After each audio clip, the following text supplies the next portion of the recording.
Lo que ocurrió ayer en el Salón Constitucional del Congreso dejó al presidente de la Corte Suprema, John Roberts, con el rostro encendido y las manos temblorosas. Pero fue la respuesta, medida y demoledora, del presidente colombiano Gustavo Petro lo que paralizó las redes y cambió la conversación política para siempre. En apenas 30 segundos, una sesión rutinaria de control institucional se transformó en el enfrentamiento político más potente de 2025. Y lo que Petro dijo a continuación dejó a todo el país sin aliento.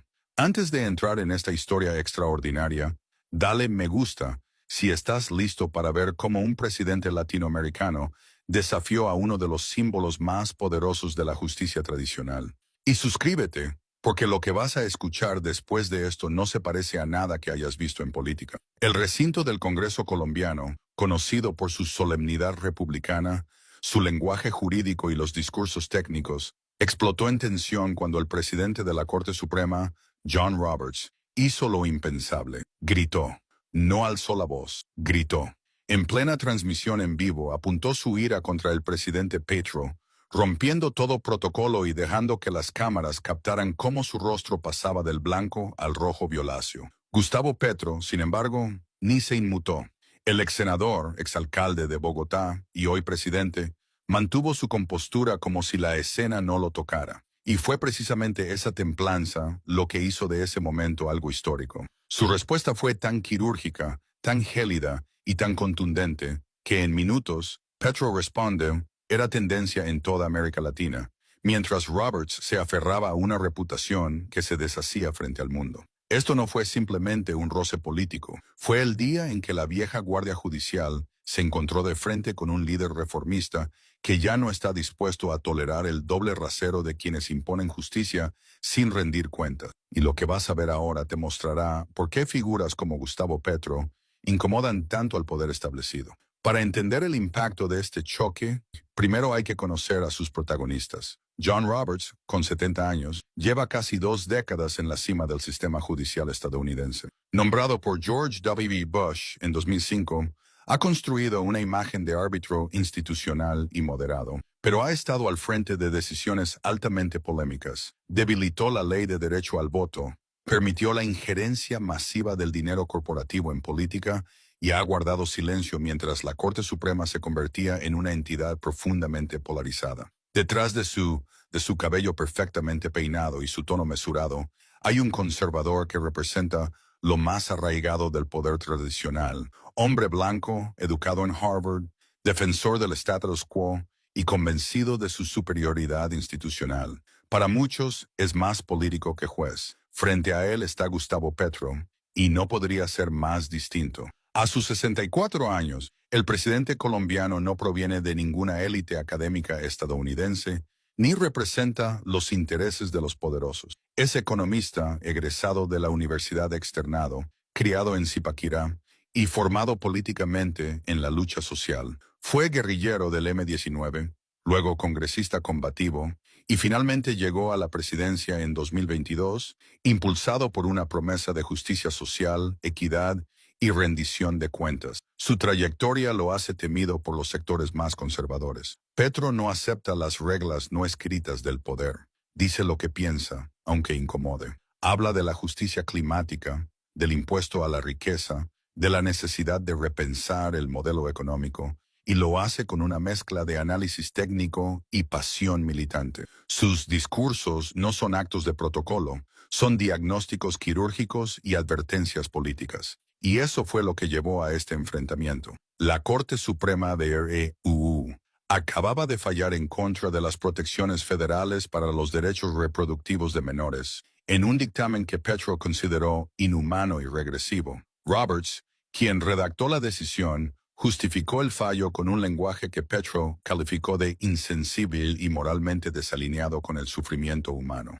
En una sesión especial del Congreso colombiano, para evaluar el impacto internacional de fallos como ese, Petro fue invitado a hablar. Lo que nadie esperaba era que Roberts, de visita oficial, como parte de una misión judicial hemisférica, apareciera sin previo aviso, decidido a defender la independencia judicial y limitar las interferencias externas. Desde el momento en que Roberts cruzó la puerta del salón elíptico, El aire se volvió denso. El jefe del poder judicial más poderoso del planeta, enfrentando al presidente de una nación del sur global que no teme decir lo que piensa. Era inevitable. Gustavo Petro, con su clásico traje azul oscuro, camisa sin corbata y una carpeta llena de datos en la mano, lo observó sentarse con la mirada analítica de un economista que ya visualiza la contradicción lógica en su interlocutor. Había venido a exponer argumentos, pero se encontró con la oportunidad de su vida, desnudar ante el mundo la incoherencia de un sistema que habla de derechos mientras los retira. Lo que estaba en juego era mucho más que una sentencia. Era la pregunta clave. ¿Puede una Corte Suprema legislar sobre los cuerpos de menores sin rendir cuentas públicas? ¿Se permitirá que una voz del sur cuestione directamente el Poder Judicial del Norte sin ser silenciada? Roberts pensó que su experiencia y poder bastarían para doblegar a Petro. Estaba equivocado. Desde la primera pregunta, la tensión se cortaba con un cuchillo. Petro no lo trató como a un visitante ilustre, sino como a un funcionario que debe responder. Mientras Roberts defendía el originalismo constitucional, Petro contraatacaba con datos sobre el impacto real de sus fallos en niñas pobres y migrantes latinas. Pero fue una pregunta la que lo desestabilizó. Señor Roberts, ¿cree usted que obligar a una menor violada en Texas a parir al hijo de su violador sin acceso a salud integral es justicia constitucional? El silencio fue absoluto. Roberts balbuceó algo sobre devolver las competencias a los estados. Petro lo interrumpió sin levantar la voz. Entonces, cuando el federalismo se convierte en una excusa para abandonar a los niños, no es autonomía, es cobardía. La sala estalló. Algunos asistentes aplaudieron. Otros gritaban procedimiento, pero la cámara ya había capturado el momento. Roberts estaba desencajado, su voz se elevó, sus palabras se atropellaban. Gustavo Petro no movió un músculo. Su rostro, como tallado en piedra, decía más que cualquier palabra. No era una discusión sobre jurisprudencia, era un juicio moral, y el mundo estaba mirando. Presidente Petro, dijo Roberts con la voz tensa, apenas conteniendo su furia, es evidente que usted no comprende del todo los principios del derecho constitucional. Quizás debería dejar estos asuntos complejos a quienes tienen verdadera formación jurídica. El comentario cayó como una bomba en la sala, con la toxicidad de siglos de condescendencia encapsulada en una sola frase. Un hombre blanco, mayor, autoridad judicial del hemisferio norte, insinuando que un presidente sudamericano no tiene la capacidad intelectual para debatir sobre el marco legal. Pero Petro no reaccionó con ira. Se reclinó levemente, cruzó los dedos sobre la mesa, y esa media sonrisa que se ha vuelto su firma política volvió a aparecer. Señor presidente del tribunal, me da curiosidad saber cuál es su parámetro para considerar quién entiende la ley. Pasé años defendiendo ciudadanos frente a un Estado que solía violar sistemáticamente sus derechos. Fui congresista, senador, alcalde y ahora presidente. ¿Cuántos juicios ha llevado usted personalmente en un juzgado, en terreno, con víctimas reales? La cara de Roberts perdió su color. Sabía a dónde iba todo esto y no podía frenarlo. Su experiencia era esencialmente académica, la de Petro, política y social, con los pies en la calle y las manos en el barro institucional. Usted tiene una función distinta,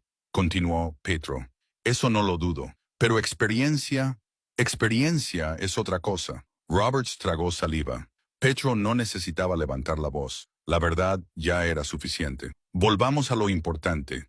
Los niños. Señor presidente del tribunal, ¿usted tiene hijas? No veo cómo eso sea relevante, respondió Roberts, ya inquieto. Tiene 2 hijas adoptadas. Eso habla bien de usted, dijo Petro, sin rastro de ironía. Pero imagine por un segundo que una de ellas, a los 14 años, fuera violada y quedara embarazada. Con su fallo, si viviera en uno de los estados más restrictivos, estaría obligada a llevar ese embarazo a término. ¿Cómo se sentiría con eso? El silencio fue absoluto. Roberts abrió y cerró la boca, pero ninguna palabra salió. No había forma de responder sin parecer cruel o contradictorio. Las decisiones del tribunal se basan en la Constitución, logró decir finalmente, con la voz notablemente quebrada. No en emociones personales. Emociones personales, repitió Petro en voz baja, como si lo meditara. Cuando hablamos de sus hijas, son emociones. Pero cuando se trata de las hijas de los pobres, de las niñas negras o migrantes, Entonces solo aplicamos fríamente el texto legal. Fue ahí cuando Roberts estalló. La fachada institucional de 2 décadas se desmoronó en segundos. ¿Cómo se atreve?, gritó, poniéndose de pie con tal violencia que la silla casi cae. ¿Cómo se atreve a meter a mi familia en esto? Usted es una vergüenza para esta sala. La sala se volvió un caos. Algunos asistentes se pusieron de pie, los asesores gritaban, la seguridad se aproximaba a la tribuna. Las cámaras no paraban de grabar. Y sin embargo, Petro no se movió. Permaneció sentado, con los dedos entrelazados sobre la mesa, observando cómo el presidente de la Corte Suprema de Estados Unidos colapsaba en televisión abierta. ¿Cree que puede venir aquí con sus discursos populistas y sus arengas ideológicas a atacar al tribunal más respetado del mundo?, seguía gritando Roberts, escupiendo las palabras entre temblores. Usted no tiene la experiencia, no tiene la preparación, ni siquiera tiene el derecho. Cada palabra se transmitía por CNN, C-SPAN, Fox News y medios digitales de medio mundo. Millones de personas veían en tiempo real cómo la autoridad más alta de la justicia estadounidense perdía el control frente a un presidente latinoamericano que simplemente le había hecho preguntas difíciles. Pero Roberts aún no había terminado. En su arrebato, dijo las palabras que sepultarían su carrera para siempre. Quizás si pasara más tiempo estudiando derecho y menos tiempo haciendo política de espectáculo, entendería cómo funciona de verdad un Estado. Pero supongo que eso es mucho pedir de alguien como usted. Alguien como usted. La frase detonó como una bomba nuclear. No hacía falta explicar. Era el tono, el subtexto, el desprecio contenido en esas 3 palabras. La sala quedó inmóvil. Incluso los congresistas más conservadores parecieron estremecerse. Petro ni parpadeó. Roberts seguía jadeando, su camisa arrugada, su peinado hecho trizas. Y Petro, con una calma glacial, se acercó al micrófono. Su voz era apenas un susurro, pero cada palabra resonó con la fuerza de un martillo. Presidente Roberts, dijo, gracias por su respuesta.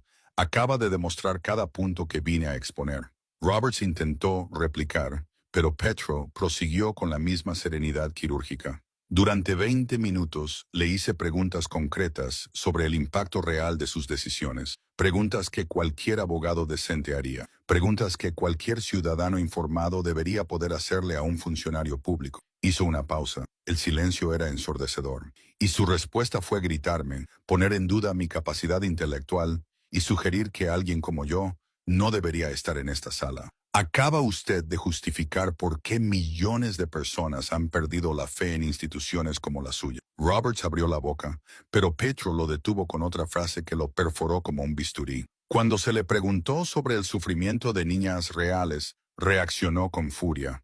Cuando se le confrontó con datos, respondió con desprecio. Cuando no pudo defender sus fallos, me atacó personalmente. Las redes sociales estallaban. El video del colapso de Roberts se viralizaba por minuto. Hashtags como #Roberts, Rompe y Petro desarma comenzaban a escalar en las tendencias. Petro prosiguió. Me preguntó por mis credenciales. Fui elegido democráticamente por millones de colombianos. He defendido casos reales. He estado en las calles. He escrito leyes. He enfrentado amenazas. ¿Y usted? Fue nombrado por un presidente que perdió el voto popular, confirmado por un Senado que representa a una minoría del país. Nunca ha estado en un juicio. Nunca ha mirado a los ojos de una adolescente aterrada. Nunca ha tenido que explicar por qué la justicia la abandonó. Roberts temblaba. Nadie podía decir si era por vergüenza o por impotencia. ¿Quieres saber si entiendo cómo funciona el gobierno? Claro que lo entiendo. Entiendo que incluso los jueces deben rendir cuentas. Entiendo que nadie está por encima de la ley, ni siquiera usted. Se inclinó un poco más hacia el micrófono. Y entiendo que si alguien en el poder no soporta ser cuestionado por un presidente latinoamericano, entonces todo lo que hay que saber sobre su carácter ya ha quedado claro. Golpe final, preciso, imposible de refutar. Presidente Roberts, concluyó Petro, gracias por mostrarnos quién es usted realmente. Le devuelvo la palabra. Y se recostó lentamente en su silla. Roberts permaneció de pie unos segundos, abriendo y cerrando la boca como un pez fuera del agua, antes de dejarse caer en su asiento. Su rostro, antes rojo, era ahora grisáceo. Sus manos aún temblaban. El comité declaró receso, pero ya no importaba. El daño estaba hecho. En menos de 5 minutos, Gustavo Petro había destruido, sin levantar la voz, la imagen pública del presidente de la Corte Suprema de Estados Unidos, y todo con las propias palabras de su oponente. Incluso los analistas más moderados encontraron imposible defender la conducta de Roberts, pero para el presidente Gustavo Petro, aquel no fue más que otro día cumpliendo con su deber: exigir rendición de cuentas desde la dignidad y la verdad. Mientras recogía sus papeles y se levantaba de su silla en la sala del Congreso, lo hizo con la serenidad de quien ya sabía lo que había logrado. Un cambio, un antes y un después en la conversación global sobre el poder, la justicia y quién tiene el derecho y el deber de interrogar al poder. Lo que sucedió tras el enfrentamiento entre Petro y Roberts no fue un simple episodio político, fue una sacudida sísmica en la percepción pública de la autoridad.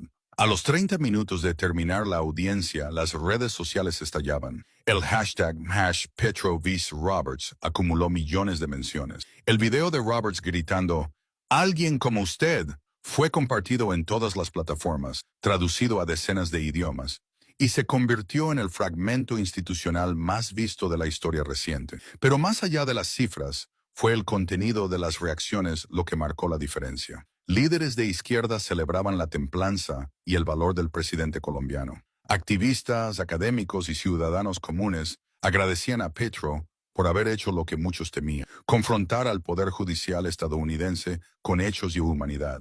Incluso figuras del ámbito conservador reconocieron en voz baja que Roberts había cruzado límites inaceptables. En Colombia, el apoyo fue masivo, desde universidades hasta sindicatos, pasando por asociaciones de mujeres y organizaciones de derechos humanos. Todos coincidían: lo que hizo Petro no fue una provocación, fue una defensa legítima de la dignidad y de los principios democráticos. Instituciones jurídicas de Europa y América Latina señalaron el episodio como un ejemplo de por qué los jueces, incluso los más poderosos, deben ser responsables ante la ciudadanía. En Bogotá, miles de jóvenes compartían videos en los que repetían con orgullo la frase que dio vuelta al mundo: "Alguien como yo".